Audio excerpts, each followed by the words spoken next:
Hola, buenas tardes. Este video aquí fue con Don Curry, es un asesor de Inmigración Canadiense, muy buena onda. Respondió unas preguntas que nos hicieron en unos videos anteriores. Si tú fuiste una de esas, checa este video. Si no, también velo porque muy buena información. Una persona de autoridad, como te va a decir, él fue el presidente del grupo que ayuda a los inmigrantes aquí en North Bay, Ontario. Entonces, chéquenlo, pongan más preguntas. Si les gustó cómo responden las preguntas, regresamos y nos vamos a sentar con él. Y si no, nos volvemos a ver. Feliz Navidad y próspero Año Nuevo. Yeah, it took 10 months of classes, then I had to write the entry to practice exam, and that all, like I wrote that in August. I never got my license till the end of November, and that's how long it took. Yeah. So you've always been kind of dabbling in... Yeah, I've been in the immigration field, but then I realized how much I don't know about immigration, because I wasn't front line and answering all these questions. And now I know it pretty well. So you want to take on like full-on clients from... Yeah, well, I've got one client so far. It's a family from India, and they want to come to North Bay. Yeah, so that'll lead to more. Mm-hmm. I just trained an agent this morning. She's from Nepal, so she goes to Nepal every year. So she says it's all her friends there want to come to Canada when she goes back. So she's going to recruit for me when she goes home. Yeah. That's great. Yeah. Check out the new website. Mm-hmm. Yeah, that's just up. Everything's up. Yeah. It's got a couple hundred views already. It's only been up like 10 days. Yeah, well, like, you're going to be busy. Well, I hope so. You're going to be very busy. Yeah, I hope so. Yeah. I know a few people tell me that there's like thousands of requests, even in North Bay, just calls or emails and stuff like that. Yeah. It's kind of crazy. Yeah. And you really have to know the answers before you sit down and discuss it with them, because it's complex. It's not as easy, especially the northern pilot program. It's not easy at all. No, it's not a quick in and out. Like, no, it's not going to be like people think it's going to be faster. It's not. And like the minimum requirement of funds that you have to have. And it's just like, that's for every program. That's what got me angry about these guys, because they even title their videos "How to Immigrate to Canada Easy." Most of these people don't have. What is it? One of the lowest like 8,000 you have to have in a bank account or something like that? Well, it's enough to live on for 6 months, depending on how many in your family. Yeah. The talk is about 17,000 for if you're just single. Canadian dollars. Yeah, but then it goes up. Yeah. For every person in the family. Yeah. That's not something they're saying, really. Yeah, unless you got a job. If you got a job here, then you don't have to worry about it. Okay. But a lot of them come in, they're looking for a job. So, Yeah. Do you see like North Bay industry willing to hire people from... well, last I checked with the chamber, because they're coordinating the project, they had 40, about a month ago, they had 40 employers signed up. They can't find people for their particular occupation, and they want to get involved with this. So I imagine the number's a fair bit higher than that. And they're going to do some more marketing too, or do some marketing. I don't think they've done any. Do some marketing with employers to say, hey, if you can't find a welder or, whatever it is, try this. Yeah.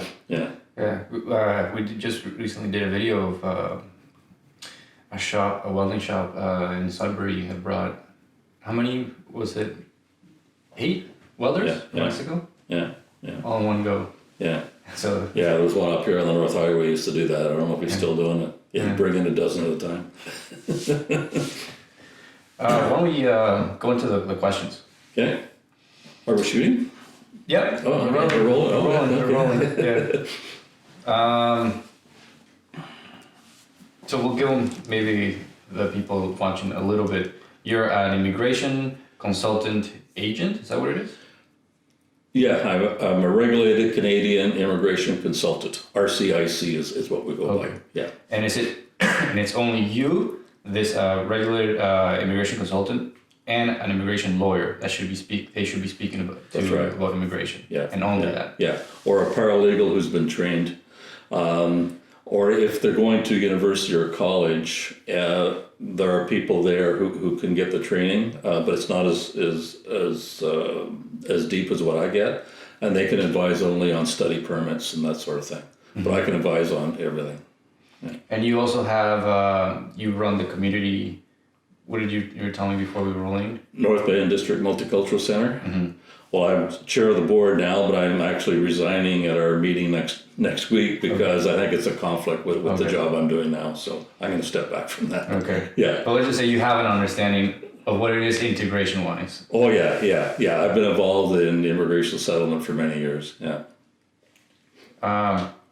Angela Medina has a question for us on migration through studies, such as obtaining a residence and subsequent citizenship. So maybe you can give us a little run through of how somebody outside the country can come study here. Okay. Yeah. First, what they need is a letter of acceptance from they call them designated learning institution, which is basically every high school, every public school in Canada, plus every college and every university. Most of the private colleges are not able to do that. So if she gets a letter of acceptance from, say, Nipissing University, Canadore College, whatever, Fanshawe College, whatever it is, that's step one. So she has to first apply, every regular student apply into the university. Okay. Exactly. And then if she gets accepted, she could then qualifies for a study permit to come to Canada. And that's $150 government fee.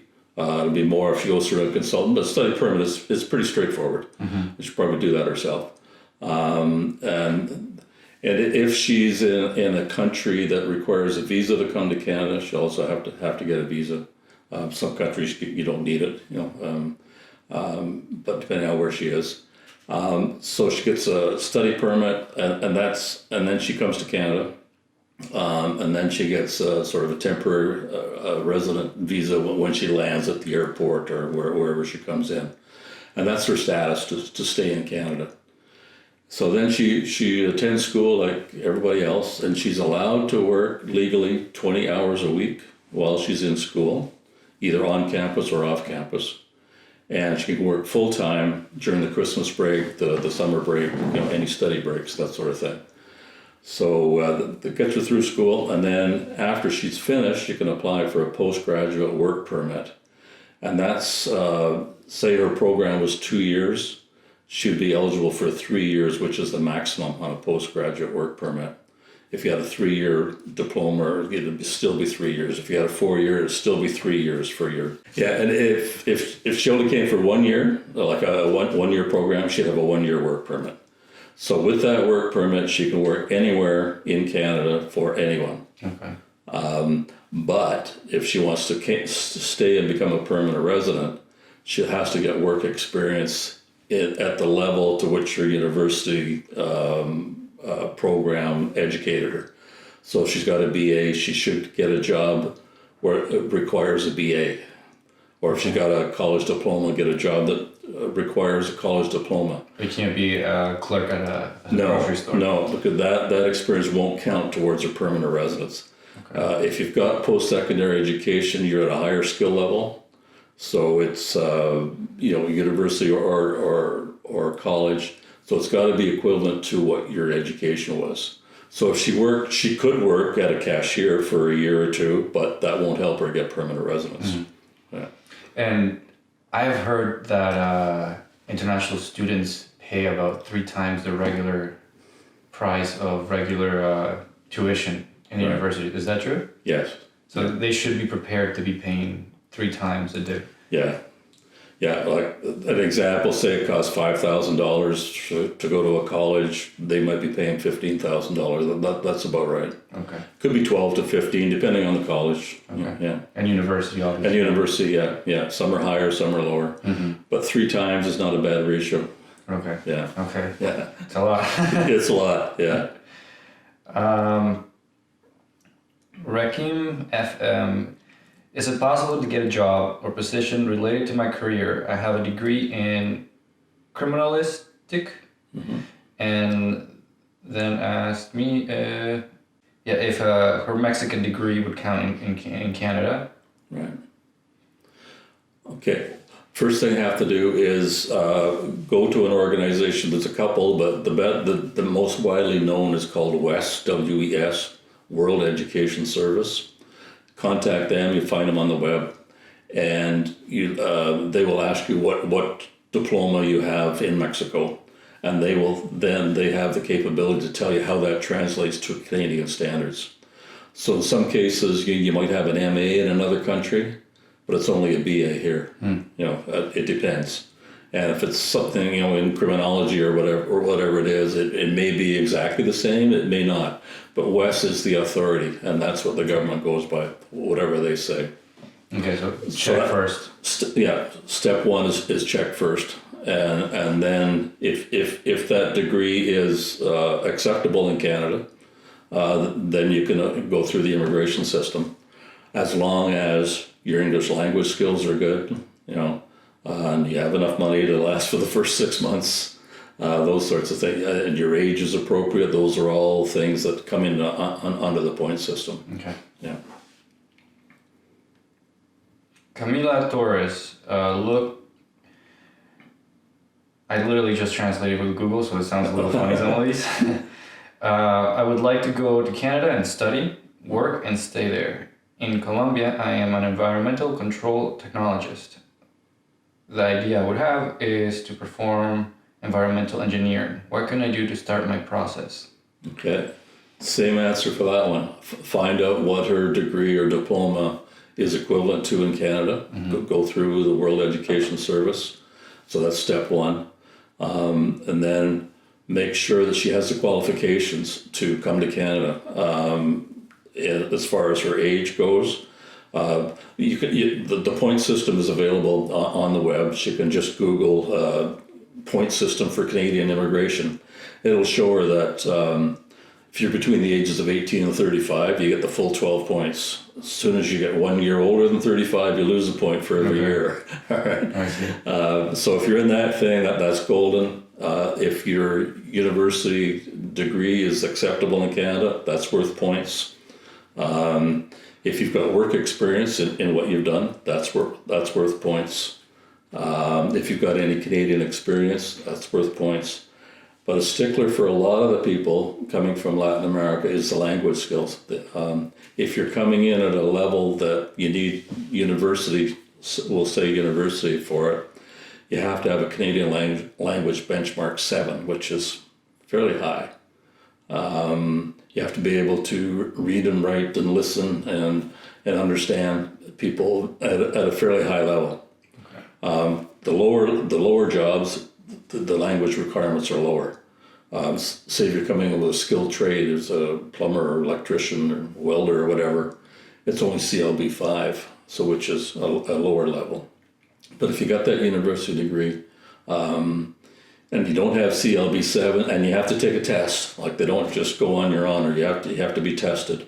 You have to go to an accredited testing agency. There's only 2 for the English language. And they will tell you what your mark is, and then you translate that into a Canadian language benchmark. And if, say, she comes in at a 6 and she needs a 7, well, she's going to have to work on her English because it's non-negotiable. Okay. You have to meet every criteria, or you don't get in. If we assume that she does, like her credits and her studies do transfer over to Canada, what would you suggest? Would she start looking for a job offer or apply through the process to immigrate here and then look for a job here? Yeah, it's always better if you have a job here because you get more points for that. Okay. If you have a job offer. So say your other points are fairly low, your education is not that high, or you're older, you're 36, 37, 38, whatever. You're losing points there, but you gain the points with a job offer. But it's very difficult to do if you're out of the country. You can try. In some fields, they're really looking for work. Like, there's a real shortage right now across Canada for truck drivers, for personal support workers, that sort of thing. So some of them are really, the nursing profession. So some of them are really in demand, but others maybe not so much. So it may be very hard to get that from their own country. So Monique Quiroz, do you know if there is an age parameter to apply? I am 41 and my husband is 50. Our idea is to stay there. We want to apply in the Atlantic program. Can we work on anything? Okay.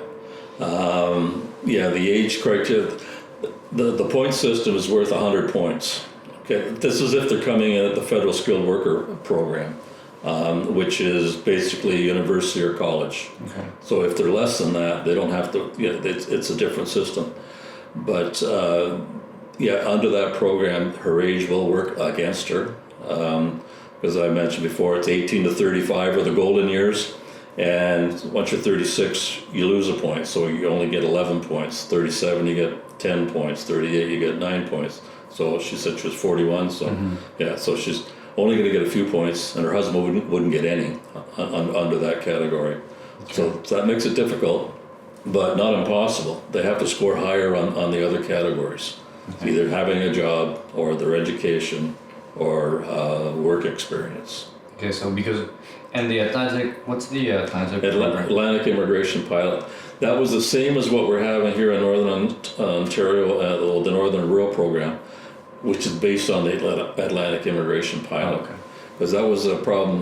The 4 Atlantic provinces were having trouble getting immigrants to come there and stay there. Mm-hmm. So they put this whole program in place where the provinces could have more control over who came in and what jobs and what levels and that sort of thing. And it's worked out pretty well. So Prince Edward Island, Nova Scotia, New Brunswick, Newfoundland, they're getting more immigrants than they were before, and they're staying. So that's why the Northern and Rural program came about, because it's based on the success of the Atlantic one. Okay. So in the Northern and Rural, like normally for the skill programs, it's just the top skill levels. But for this program, it'll be all skill levels. So it could be housekeepers, it could be cleaners in a shop, bus drivers, could be anything. So we will have positions for those who have less than high school. Really? Yeah. For the Northern? Yeah, and people have high school, and then people have college and university. Yeah. It's going to depend on what the municipalities want that are part of the program. So in North Bay, it could be, like, I don't know what it is yet because it hasn't been decided. It won't be decided till January. But it could be that, say, the fast food restaurants are having trouble getting people. And I know they are. Mm-hmm. Could be, okay, if you want to come in and work at a fast food restaurant, that could be. I'm not saying it is, but that's a possible category. Mm-hmm. Yeah. So in a way, it is kind of opening doors for people that before they would have had no chance coming to Canada. Eh? That's correct. Yeah. So Moni Kiros probably start working on the other areas, right? To get maximize points because you are going to lose from your age. Yeah. And what you could do, like with the Atlantic one, and this one here is, the Atlantic one is sort of like a provincial nominee program.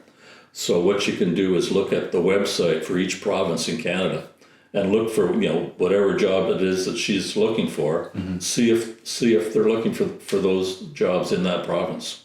Like I know in northern BC last year they were looking for truck drivers. They couldn't get enough truck drivers. Now in Ontario this year, truck drivers are sought after under the provincial nominee program. Personal support workers are in there. What they weren't in there 2018, they weren't in there. 2019, they are.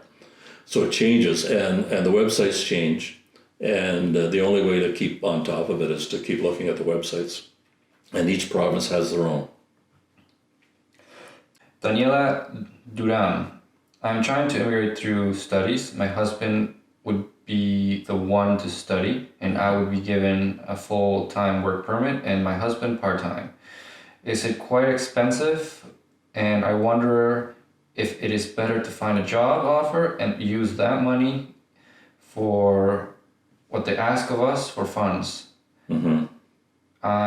Truth is that I don't know what to do. My career there, it serves, bad translation, because I have to certify myself. Okay, so she doesn't have any studies. Could I even leave as a housekeeper? Okay. She's got the right idea there. If her husband is coming in to study, so he has to have the funds to cover himself and his wife for a certain amount of time. But he's allowed to work 20 hours a week and then full time in the summers. And then she's correct, she would get what's called an open work permit as the spouse of a student. And that enables her to work for anybody, anywhere. So she could work as a grocery store clerk or whatever and make money that way. And her chances of getting a job would probably be pretty good because those kinds of jobs are in demand. Trying to get a job from where she is, as I mentioned before, is a little difficult. So her best bet would probably come in as the spouse of somebody who has a study permit and get a job. And if he's got some cash as well, between the two of them, they probably have enough to live on. Okay. Yeah. The last question, that's more for me. Are there any programs for investors? People who want to invest in outside Canada into Canada industries? Yeah, Canada's had sort of a checkered past with that one. There was one in Prince Edward Island, and what happened there was people were coming in, landing in Prince Edward Island and putting down a deposit of X numbers of $1,000 and saying, okay, I don't want to live in Prince Edward Island, I want to live in Toronto. So they would forfeit their deposit, but they would be gone. They'd have their permanent resident status, which enables you to live anywhere in Canada you want. And they would just move off. And then Quebec had one. Quebec's is still going. It's more rigorously controlled. And then there's a federal one, but it's very low subscribed. There's not a lot of uptake in it, so it's a difficult one. It's not impossible. So there are a couple of spots in Canada where you can do it, but it's had a bad history. So the government is sort of moving away from it, but there's still a couple of pockets there where that is possible. What should an investor do? Well, investigate just what programs are still available. Again, it could change every year. Because I think Prince Edward Island wound theirs down with a little bit of pressure from the federal government. But I think Quebec still has one. I'm not positive about that, but I believe they do. And I believe there's a small federal one as well. Okay. Yeah. So it's, just Google it. There's a startup investor program, is what it's called. And I think last year federally, there was, maybe a few thousand people came in under that, like out of a total of over 300,000, there's maybe 5,000 or 6,000 came in under that way. So it's pretty limited. Okay. Yeah. Well, we went through all our questions. Oh, okay. Yeah, that's pretty much it.